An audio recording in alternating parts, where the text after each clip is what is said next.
Mesdames, Messieurs, bonsoir, bienvenue à ce rendez-vous. Vous savez que chaque vendredi, c'est sur le plateau et je sais que vous attendez les sections d'assaut. Eh bien, la section est là. On a Maître Gims, Leblanc, Barakadama qui ont accepté de faire le déplacement parce que demain, c'est le grand concert que vous attendez tous, bien sûr, à Kinshasa. Ça sera au Théâtre de Verdure. Il n'y a aucun commentaire à faire là-dessus. Ils sont là ce soir. Bonsoir, Maître Gims. Bonsoir, bonsoir. Bonsoir Leblanc. Bonsoir. Bonsoir Barak. Bonsoir Jaco. Merci. Alors, en fait, tout à l'heure, j'étais en train de rire parce que Barak, il a dit ah, très propre ça. C'est ça que j'allais dire. Je suis obligé de le dire devant les caméras. T'es vraiment tellement propre. Une coupe de cheveux magnifique. Parfait, c'est parfait. Un haut vraiment. On coupe Moreau, soin. Donc, Tu sais, chez nous, on dit quoi? On dit on n'est pas prêt. On n'est pas prêt. Non, voilà, on n'est pas prêt. Ça veut dire que tu es en avance. On n'est pas prêt. Laisse-nous un peu de temps. Ah, d'accord. Voilà. Chez nous, c'est une expression, on n'est pas prêt. On n'est pas prêt. Voilà. Alors, la section d'assaut. La première question que je vais vous poser, ça, je la pose directement à Maître Gims. Comment s'est créé justement ce groupe? Bah écoute, ce groupe, il s'est créé en 2002, début vraiment des années 2000. Il faut savoir qu'on se connaît depuis, par exemple, ces deux-là se connaissent depuis la maternelle, tu vois. Moi, je les ai connus un peu plus tard au collège. On était au collège ensemble. Et voilà, ça s'est fait comme ça, une bande de copains. On partageait la même passion, on faisait de la musique. On a décidé de monter un groupe ensemble. Et voilà, ça a commencé comme ça. C'était un plaisir qui est devenu un métier, une passion. Mais est-ce que tout petit, tu avais cette intention-là de faire la musique? Moi, personnellement, tout petit, mon père, c'est Juna Janana, donc un des piliers, un des tauliers de Viva la Musica. Donc, dédicace déjà, un grand prêtre. Hein, donc, dédicace déjà à mon père, je lui dois beaucoup. Comme je lui dis souvent, donc, talent et génétique. Donc, je pense que c'est en grande partie grâce à lui, Juna Janana, l'un des piliers de Viva. Donc, voilà. Respecter Akin. Donc c'est dédicace aussi à Papa Wemba. C'est lui qui t'a donné. C'est lui qui m'a donné cette envie-là, ce goût-là. Il m'a ramené dans ses concerts. J'étais petit déjà. Moi, je suis né à Kin. Je suis parti, j'avais 3 ans. Donc j'ai participé déjà à des grands concerts. J'étais sur scène en train de danser à Matsakinga, tout ça. Donc ça part de là. Je pense que ça part de là. On n'en est pas forcément conscient au début. Je suis petit, mais c'est, tu vois, ça reste, voilà. Ouais. Et Tikali. Et ça ressort plus tard. Je pense que c'est ça. Mais lui, c'était un autre style. Lui, c'était vraiment style Viva la Musica, voilà. La SAP et tout. Et toi, la rumba, tout ça. Toi, c'est autre chose, c'est du rap. Moi, c'est autre chose. Mais ceux qui n'ont pas si j'étais resté là, peut-être que j'allais faire la même chose que lui. Tu vois, j'allais faire peut-être de la rumba ou bien voilà, j'allais chanter dans un orchestre comme lui. Mais bon, Toké Napoto, donc c'est ça qui a donné mon style là-bas. Les jeunes comme moi, ils écoutent du hip-hop, quoi. C'est notre musique là-bas. Donc forcément, ça coulait de source que je fasse du rap et on s'est rencontrés comme ça. Après, on a rencontré notre producteur Dawala qui a cru en nous, parce qu'il faut savoir que c'est pas facile de réussir en France, de trouver une maison de disques, qu'on distribue tes CD à la FNAC ou au Virgin, parce que là-bas, il y a vraiment il y a des structures au niveau de la musique. Tu as vraiment des organisations. Tu as la FNAC, Virgin, après tu as les SACEM, tu as des gens qui protègent la musique. C'est vraiment quelque chose d'organisé. Et pour réussir, pour passer en radio, c'est tout un schéma tactique qui est quasiment impossible sans les maisons de disques, tout ça.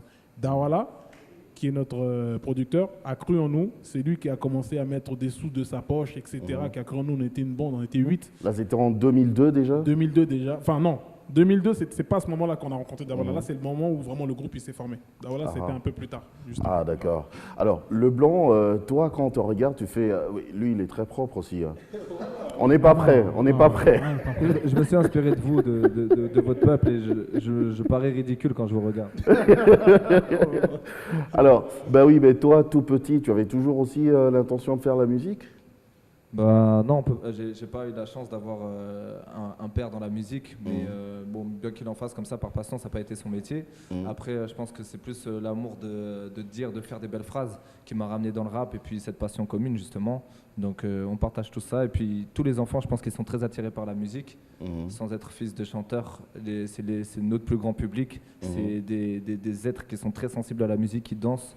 Et je pense qu'on est tous concernés par rapport à ça. Et tu rencontres des amis comme ça qui sont dans le rap, ils t'appellent et tes parents ils disent rien, ils disent bravo, vas-y Leblanc. Non, bah, en fait, je les ai pas rencontrés, ils étaient dans le rap, on l'a fait ensemble vraiment. Voilà, donc moi, mes parents, ils ont toujours connu mes amis, ils viennent à la maison. depuis tout petit. Donc ils ont été contents de nous voir dans une activité qui était positive et qui nous faisait construire des choses. Donc c'était très bien. Barak, toi, tu as plutôt une tête de footballeur et de boxeur un peu. C'était quoi que tu avais l'intention de faire? J'ai peut-être une tête de footballeur, j'ai pas le corps d'un footballeur malheureusement. Écoute, moi, ce que je voulais faire à la base, c'était le commerce. J'ai toujours été un fou du commerce, tout ça. Et moi et Maska, on a la même histoire, parce qu'on a commencé exactement ensemble dans sa chambre. On était plein, on était à peu près 7-8, dont nous deux qui sommes restés dans la section d'assaut. Vraiment, les autres, ils ont pas continué l'aventure. Et donc, moi, mon père, pour lui, c'était hors de question que je fasse de la musique. On est issu d'une famille qui n'a vraiment rien à voir avec la musique. Et donc, pour lui, c'était impossible que je fasse ça. Et avec le temps, on a rencontré quoi 2-3 ans après, on a rencontré Gims dans notre quartier. Et nous, entre parenthèses, on était les rappeurs du quartier. Et lui, il chantait, mais il ne nous le disait pas. Donc, nous, on rappait tout ça. Et un jour, il est venu me voir, il m'a dit, tu sais que moi, je chante et tout. Je l'ai négligé un peu. Après, il m'a fait un texte. Quand il m'a fait un texte, j'ai dit, ah, il a un petit truc quand même. J'en ai parlé à Maska. On a fait un morceau ensemble. Ce morceau, il a été l'hymne du quartier. On a fait C'était d'abord dans le quartier. Ouais, on a fait l'hymne du quartier. Vraiment, ce morceau, il a tourné bien dans les alentours, etc. Même dans les soirées, il le mettait. Et après, on a continué l'aventure ensemble. Ça fait plus de... Là, c'est des histoires, je te parle, ça fait plus de 12-13 ans, tu vois. Ah oui. Et donc voilà, nous sommes des amis de longue date, nos familles se connaissent, etc. Voilà. Mais dans le groupe, il n'y a pas que 3 membres dans le groupe, il y a au moins 8 membres ou plus. Hein. Alors comment vous faites justement pour qu'il y ait cette cohésion voilà, parce qu'en même temps, il y a la recherche du leadership qui intervient, Gims. Non, c'est vrai que c'est la question qu'on se pose automatiquement. Comment on fait avec 8 cerveaux comme ça pour s'organiser, d'où ça part? En fait, c'est simple, on raisonne un peu comme un seul corps, hein, donc c'est vraiment pas difficile. Moi, c'est vrai que j'ai souvent les refrains qui sont directement là. Je suis quelqu'un qui travaille en permanence. Je fais des instruments, je joue l'instru, j'ai le refrain, je le propose et chacun ramène sa touche, son grain de sel et ça part comme ça. Mais c'est vrai que moi, je suis vraiment... j'apporte le refrain, le côté musical, la mélodie, etc. Je l'apporte. Après, voilà, c'est un corps. Donc, les bras ne peuvent pas faire ce que font les jambes, ni l'inverse. Voilà, c'est vraiment un corps, section d'assaut. Je parle de la cohésion parce qu'en même temps, c'est vrai, il y a au moins 8 membres dans le groupe. Et puis, pour les chansons, pour les compositions, vous faites comment? Ouais, justement, voilà. Chacun apporte sa partie. On part sur un thème, on se met d'accord sur un thème, et chacun va ramener sa touche, chacun va ramener son texte. C'est là que c'est intéressant. C'est pas quelqu'un qui écrit les textes de tout le monde, c'est pas intéressant. Chacun ramène justement son émotion, sa touche, sa couleur. Après, il faut savoir que chaque morceau a son histoire. Tu vois, chaque morceau, tu vas avoir un morceau comme Désolé. À la base, c'était un morceau qui n'était pas du tout fait pour l'album. C'était un morceau que Gims il avait commencé à faire avec nos compositeurs. Et il voulait le mettre dans une petite mixtape, c'est-à-dire un album de rue. Et il avait commencé le début, même le couplet qu'on entend au début, à la base, on voulait même le changer. Pour nous, c'était un petit yaourt. Après, il est parti sur le refrain. Black M, il est arrivé. Il a dit, mais attends, gros, c'est un gros morceau, ça. Faut pas faire le con avec et tout. Il a dit, après, Black M, il a ramené sa pierre à l'édifice. Comment il l'a ramené? Il a dit que moi, je vois que tout le monde devrait chanter sur ce morceau-là. Voilà, la même mélodie de base, il faut qu'on le fasse tous de notre côté. Après, moi, je suis arrivé quelques heures après, j'ai entendu le début, il m'a dit qu'il fallait faire ça, j'ai écrit en 5 minutes, je l'ai posé direct, moi aussi à la base, je voulais l'écrire pour voir qu'est-ce que ça donnait, et je l'ai pris, ça a été la prise finale, etc. Ça s'est fait très rapidement, par exemple, ce morceau-là. Et chaque morceau comme ça, il a une histoire. Donc, on ne peut pas te dire à chaque fois comment on travaille. On peut dire en général comment on travaille, mais vraiment, chaque morceau, il a son histoire. Ça dépend. Alors, en 2009, il y a eu un tout premier album, L'écrasement de tête. Dans les bacs. Dans le bac. Parce qu'avant ça, il y avait on a sorti pas mal de CD. Ah oui? Qui n'étaient pas dans les bacs, justement. Je parlais du problème, de la difficulté de l'industrie du disque en France, justement, c'est d'être dans les bacs. Donc, on avait fait quelque chose un peu avant qui s'appelait Le Renouveau, qui n'était pas dans les bacs, aussi La Terre du Milieu qui n'était pas dans les bacs. En 2009, on a réussi enfin à être dans les bacs. On a signé un contrat en maison de disques, etc. Voilà, l'écrasement de tête. L'écrasement de tête. Bah, c'est quoi l'explication, la petite explication, l'écrasement de tête? C'est ce qu'on appelle un street album en fait, pas un album. C'est-à-dire c'était un album qui en prépare un autre. C'est un peu comme En attendant l'apogée, c'est un projet qui en promotionne un autre. Ça nous a permis de faire une tournée, d'être attendu un minimum et d'être crédible par rapport aux radios. Donc on a été joué après par Skyrock avec un titre phare qui s'appelait Casquette à l'envers, ce qui était issu de l'école des points vitaux. Et c'est ça qui nous a permis de faire une entrée correcte. Et après les radios ont suivi. Et puis après c'est tout un schéma. Quand on te suit, c'est un cycle qui se fait et ça a été la clé de la réussite. Alors, tout au début de l'émission, Gims, tu avais parlé de la rencontre avec le producteur. Tu as dit, il a cru en vous. Mais voilà, pour qu'il croie en vous, ça s'est passé comment? Est-ce que tu lui as présenté quelque chose? Est-ce qu'il vous a écouté rapper, chanter? Enfin, c'était comment cette rencontre? Parle-nous-en. Voilà, justement, c'est passé comme ça. On était en studio avec un ami à nous qui était un peu notre mentor. Voilà, Même si t'as envoyé balader, tu nous dis. Hein. Non. Ça n'a pas été le cas. Ça n'a pas été le cas. On était dans une cave parisienne, à Châtelet-Les-Halles, plus précisément.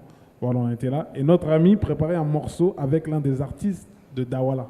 Donc Dawala était de la partie. Il arrive en voiture, il se gare, il descend. Nous, on est déjà sur place. Donc voilà, on se dit bonjour, ça va.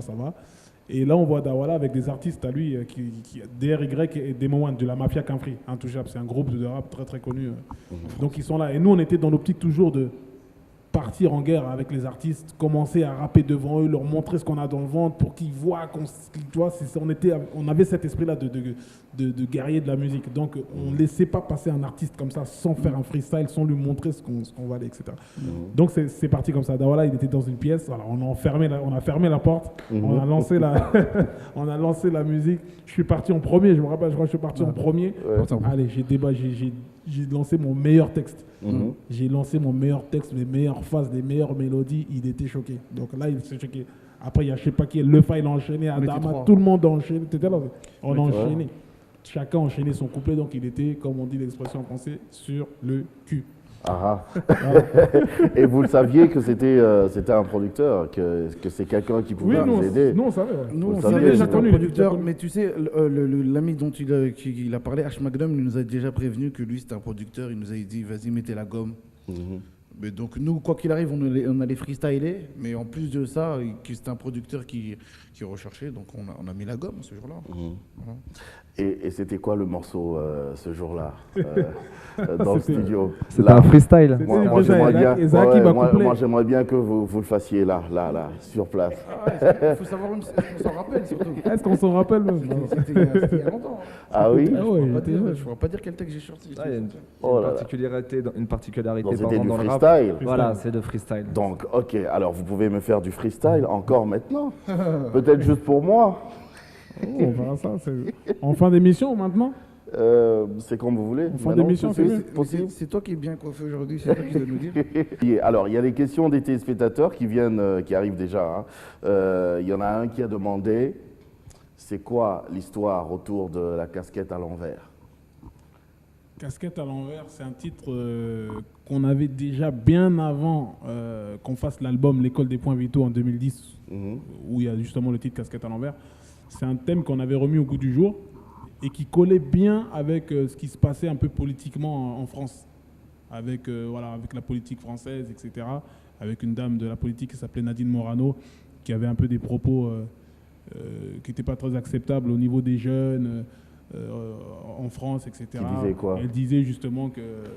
Qu'est-ce qu'elle parlait des jeunes musulmans aujourd'hui, avec des casquettes à l'envers, qui cherchent du boulot, machin. Voilà. C'est sûr que c'était dénigré un peu. Donc nous, on s'est dit, bon, on est des musiciens, donc c'est notre politique, nous, la musique. Donc on en parle à travers la musique. Donc voilà, on a lancé ce son, ça collait bien, c'était dans les temps et ça a fait un carton. Casquette à l'envers, c'est devenu, c'était vraiment un titre.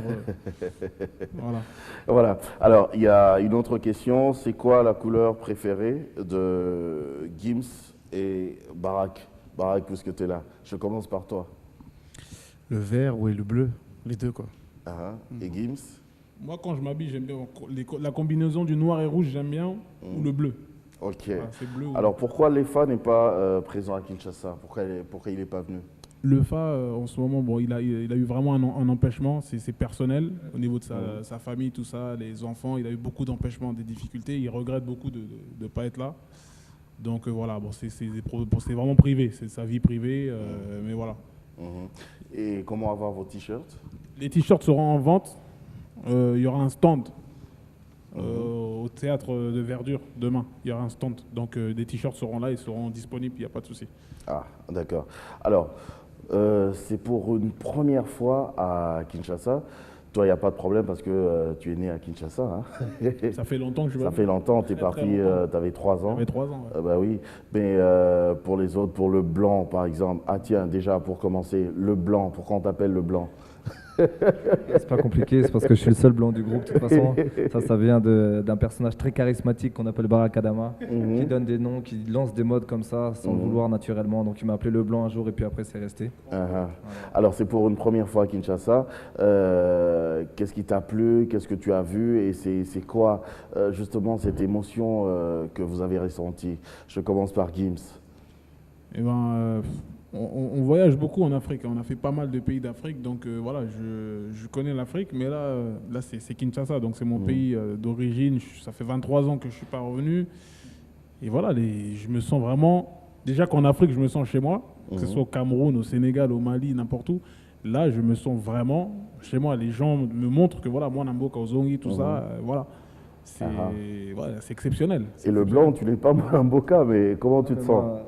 Moi, nous, dans Section d'Assaut, parfois, il y a comme notre politique, c'est la musique, comme il vient de dire. Il y a des sujets un peu graves qu'on traite avec humour. Et moi, je ressens vraiment ça dans le peuple congolais, que c'est un peuple qui aime rire, mais qui aime faire passer des choses très artistiques et très, très gentil, très ouvert d'esprit. Moi, j'aime beaucoup. Ah, d'accord. Voilà. Alors, demain, ce sera le grand concert à Kinshasa. Vous n'êtes jamais venu à Kinshasa, mais qu'est-ce qui vous a donné envie de venir jouer ici, sans avoir peur quand on dise ouh Barak, oui Barak. Non, on va jamais. Tu sais, moi je ne suis pas de Kinshasa, mais je suis chez moi ici. Donc jamais on va avoir peur de chanter à la maison, tout simplement. Voilà. Donc peut-être qu'on va faire même notre concert pieds nus. Oh. Je plaisante.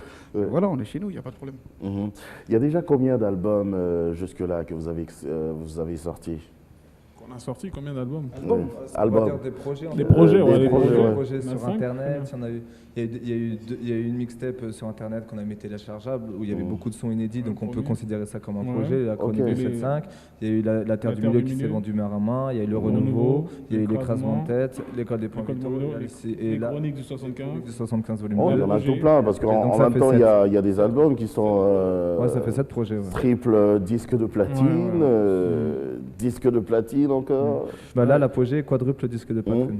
L'apogée qui est triple disque de platine d'ailleurs. Là, on est quadruple. Là, quadruple.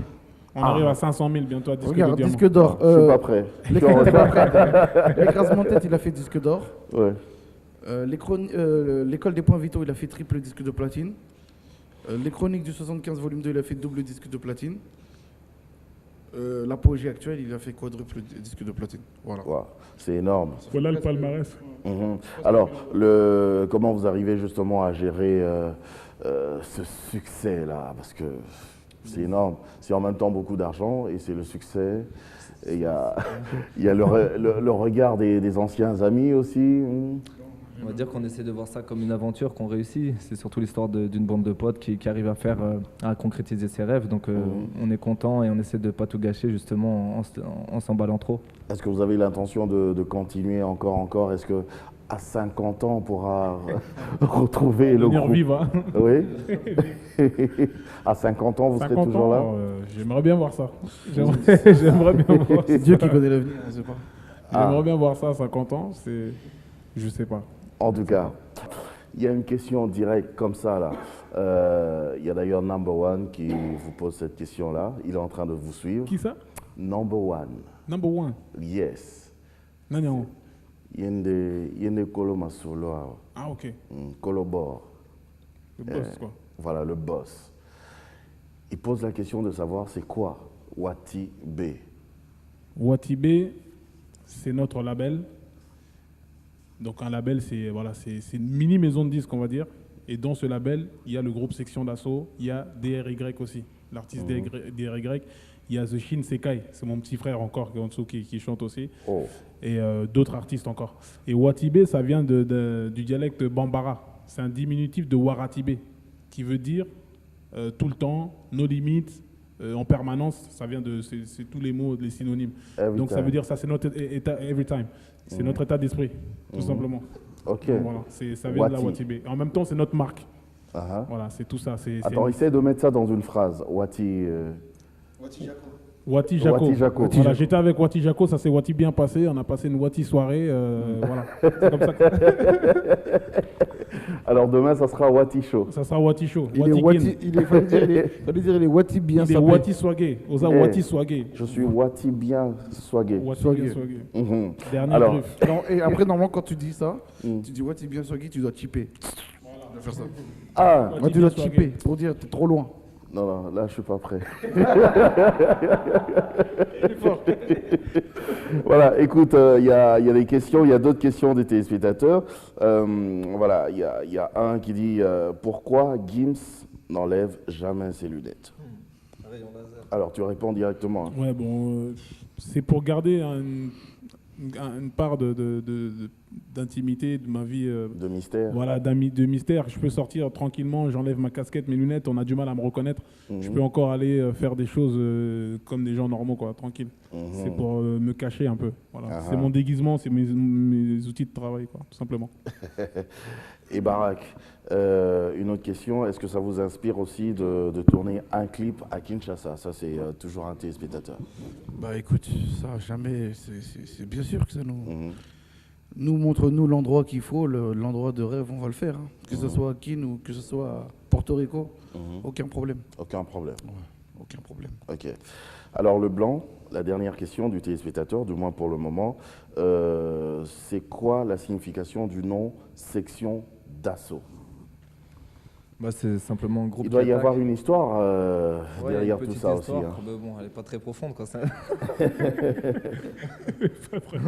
Non, mais section d'assaut, ça peut être intermilitaire, ça peut être employé dans différents. Mais nous, c'est simplement un ami qui est venu, qui a entendu ça dans un film ou je ne sais plus dans quel contexte, qui est venu au square. Ah oui, c'est bon, j'ai trouvé un nom pour le groupe. Et nous, ça nous parlait bien parce qu'on était un groupe, on était des jeunes, on utilisait on prenait des thèmes qui étaient un petit peu offensifs. Donc on aimait bien kicker la performance, donc ça collait très bien à l'état d'esprit du groupe et voilà. Section d'assaut, c'est quoi que vous preniez d'assaut? Le rap, la concurrence, musique, voilà. La musique, tout ça, tout ce qui est le artistique, rap. voilà, tout ce qui est ouais. Mais est-ce que parmi vous, il y a de ceux-là qui étaient breakers avant ou quelque chose comme ça? Breaker. Non. Ouais, si, il y avait des breakers. Ah oui. Il y a Lefa qui était un grand breaker. Lefa est un grand breaker. Jusqu'aujourd'hui? Ouais, bah parfois sur scène, il arrive de breaker. Ouais. Adam et moi aussi on dansait. Gims il faisait beaucoup de capoeira. Il a des acrobaties très impressionnantes. Attends, tu danses aussi, Barak? Je dansais. Tu dansais dans des temps. Plus maintenant. Dans les temps où ça allait, maintenant. Vu le poids. La coupole, c'était très impressionnant. Mon dos risquerait de faire quelques blocages. Sous le choc. Je ne crains que la pression. Mais Gims, tu peux encore danser? Ouais, je peux encore danser. Tu fais des saltos déjà sur scène? Moi, chaque pays où je vais d'Afrique, j'essaie d'apprendre le pas. À Cocody, à Côte d'Ivoire, on a appris le Zoropoto. C'était la danse du moment. Ici, c'est Maléwa, je crois. Donc, les Zoropoto. Voilà. Donc j'ai des amis ici qui essaient de m'apprendre ça, dont Ekila, Makila, Ekils, Makils. Ça c'est des gens, des amis très proches. Voilà, on n'est pas prêts. C'est ma soeur, c'est des cousines, c'est des gens proches. Donc Ekils, Makils. Elle danse Wati bien. Avec Charles Tabou. Charles Tabou, moi on a taboulé. Le grand, on l'appelle Monsieur le Grand. Voilà, le grand Charles Tabou qui est là, lui, qui nous a accompagnés ici à Ken. Donc voilà, je voulais le remercier aussi. Alors, demain, il y aura quoi déjà? Moi, j'aimerais que vous nous donniez envie vraiment de venir. C'est vrai qu'on a envie, mais vous-même, faites la pub aussi. Hein. Allez, je commence par qui? Le blanc. Demain, il y aura un show, c'est au feeling, on aime la musique. Il n'y a pas vraiment de plan en fait particulier, on fait le même concert, hein, mais après on l'adapte en fonction du public, de ce que les gens demandent, etc. Donc on va se donner, on va se surpasser. Gims, c'est la première fois qu'il vient comme ça à cet âge-là depuis très longtemps, donc je pense qu'il va se surpasser. Nous aussi, on est très contents d'être là. L'énergie que le peuple africain donne en concert, c'est pas le premier pays africain qu'on fait. Elle est impressionnante, ils donnent beaucoup, ils n'ont pas cette pudeur, ils montrent ce qu'ils ont dans leur cœur directement, donc nous on apprécie ça, on va tout donner. Voilà. Ok, ben on va regarder. Oui, Barak. Non, écoute, j'ai rien à rajouter. Hein. Voilà, ça va Attends, être, fallait que je lâche un truc. On m'a demandé de lâcher un truc en lingala là. Je me suis dit, ah merde, j'ai merdé, j'aurais dû le lâcher maintenant. Essaye. Attends, faut pas que je merde là. Toko Sepela Mingue. Ah. T'as compris? C'est qui là qui vous a appris ça? Ouais. On sera très content. Ah, mais oui. Toko Sepela Non, Mingue. ça va être grave. Ça Comment? va être très, très, très Toko grave. Sepela Mingue. Toko Sepela Mingue. Toko Mettez Sepela la file. Mingue, beaucoup Mettez la Sepela file. Mingue. Voilà. Donc non, ça va être exceptionnel. Surtout que moi, je suis pas revenu ici, ça fait depuis 23 ans, donc je compte laisser une empreinte. Tu vois. Donc là, le problème, c'est est-ce que les gens vont tenir? Nous, on nous a demandé tout à l'heure à la conférence, vous allez chanter combien de temps? On a dit, le problème, c'est pas le temps.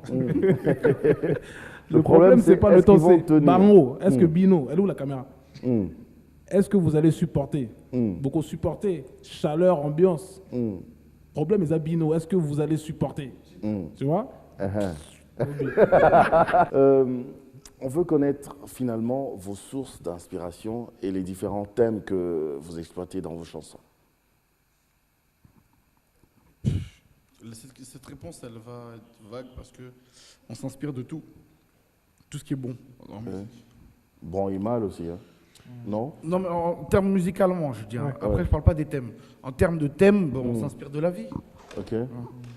Et les différents thèmes qu'on retrouve, c'est quoi? Qu'est-ce que vous avez déjà exploité dans vos chansons? Franchement, je pense qu'on a des Presque fois, on est là, tout, hein. on se pose, on se dit sur quoi on va partir. On a tout dit. On a parlé de tout. Bon, souvent, dans la musique, les thèmes, ils tournent toujours en rond, mais après, c'est la façon de l'aborder, la façon de décrire, de la mettre en forme, tout ça. Donc, au final, voilà, il y a toujours des thèmes d'amour. Hein. Regarde la rumba. Aujourd'hui, nos chanteurs ici à Kin, c'est quasiment les mêmes thèmes. Ils vont chanter sur une femme, le nom d'une femme, la beauté d'une femme, mais après, c'est chacun son style, chacun va l'amener à sa façon. Donc, c'est un peu pareil aussi dans le milieu hip-hop français, tu vois. On va toujours parler des problèmes dans le quartier, de l'argent, d'amour aussi, bien sûr. Sur les darons, là. Sur le respect, c'est tout ça, ouais, c'est tout ça. Après, c'est la façon dont c'est ramené. Mais demain, il y aura aussi un rappeur qui va vous accompagner. Il y a un rappeur qui grand va rappeur, accompagner, faut dire un grand rappeur belge. Ouais, on l'a reçu hier. Il va passer demain. Il s'appelle Gandhi. Ouais. Gandhi. Il s'appelle Gandhi. C'est un ami aussi. C'est un ami aussi. Comment vous l'avez rencontré? Moi, je l'ai rencontré par rapport à Ekila. Kills, ma Kills. Donc, je l'ai rencontré, elle me l'a présenté. Elle a le flair, elle a le nez pour repérer les artistes. Elle a cru en nous déjà, ça fait très très longtemps. À l'époque, on avait signé avec Bicos, tout ça. Elle travaillait avec Bicos, elle avait déjà flairé le truc avec notre manager actuel, Axel. Donc, elle a le nez, elle a le flair. Et peu de temps après, elle m'a présenté Gandhi, qui a une plume rare. Donc, c'est quelqu'un qui sait écrire, qui aborde justement, qui te ramène le thème à sa façon. Tu crois que c'est exceptionnel. Il te ramène vraiment le truc à sa façon. C'est un lyriciste. Et c'est musical, c'est dansant. Tu peux danser sur son truc tout en réfléchissant en même temps. Ça veut dire, oh, binaboué, mais en même temps, tu réfléchis. Donc voilà quoi. Donc grand respect à lui. Il va être là, il va assurer la première partie. C'est la première fois lui aussi à Kin, qui vient à Kin. Donc tout le monde lui reproche, mais Ponanine aux Zéli, pourquoi t'es pas venu avant, etc. Parce que tellement... tant mieux pour nous. Belle histoire. Voilà quoi. Alors, bientôt, malheureusement, ce sera la fin de l'émission. Moi, je vais vous laisser peut-être 30 secondes à chacun pour dire un petit mot à tous ces téléspectateurs, à tout ce public qui vous attend pour demain déjà. Je crois que j'aurais commencé par le méchant garçon, Barak. Non, il a juste une tête de méchant. Écoutez, quinoise, je ne suis pas méchant. Donc, ça va être très lourd demain. J'espère ressortir de ce concert avec la voix cassée. Donc, je compte sur vous aussi. Je n'ai pas la voix cassée à la fin de ce concert. C'est que vous n'avez pas été à la hauteur, mais j'ai confiance en vous. Je sais que j'aurai la voix cassée. Et le blanc? Moi, j'ai déjà dit Toko Sepelamingue, je le redis. Donc ce sera une fête, voilà. en fait. Etc. Ce sera la fête, c'est pas un concert. On va se donner, on va perdre des kilos, ensemble. Oui, oui, surtout moi, j'en ai besoin. J'ai 120 kilos maintenant. Non, t'as trop de style, Jaco, tu te rends pas compte. Alors Gims, Bon, ils ont déjà tout dit. Trop parler peut gâcher le show. Donc, vous voyez les clips, vous voyez comment ça se passe. On est venu ici en chair et en os, on a fait des conférences, on est à la télé, on est sur place, c'est pas des rumeurs. Bon, il y a Lobby, parce que Lobby, on va marquer l'histoire. est-ce qu'ils vont vivre tenir? en haut. Est-ce qu'ils vont tenir? Naïbité. Naïbité. C'est ça la question. Est-ce que vous allez tenir? Alors, Coca. est-ce que vous savez Bon, que... torchon, serviette. Faut prévoir 2 serviettes. Hey. 2 serviettes. Alors, est-ce que vous savez qu'au début de l'émission, vous m'aviez promis quelque chose à la fin? On t'a promis quoi? Rappelle-nous. Un freestyle. Un freestyle, ok. Yes. On va laisser ceux qui savent le faire. Fais-nous un petit acapella. Oui, un petit acapella, oui. Tu veux un acapella? Oui. Ok. Vas-y, on laisse les chanteurs faire les chanteurs, nous on est des rappeurs, nous. Fais-nous désolé. Voilà, désolé. Fais-nous désolé. Fais-nous désolé. J'ai préféré partir et m'isoler. Maman, comment te dire, je suis désolé. La conseillère m'a clairement négligé. Et moi, comme un teubé, j'ai dit ok. Et tous les jours, je pense à arrêter. Les gens veulent faire de moi une entité. Je vais tout plaquer. Je ne suis qu'un homme, je vais finir par clamser. Et j'ai dû côtoyer le pavé. Pas à pas, je me dis c'est pas vrai. Papa, maman, les gars, désolé. Je ressens comme une envie de m'isoler. Lobby. Ça fait toujours aussi mal. Bravo.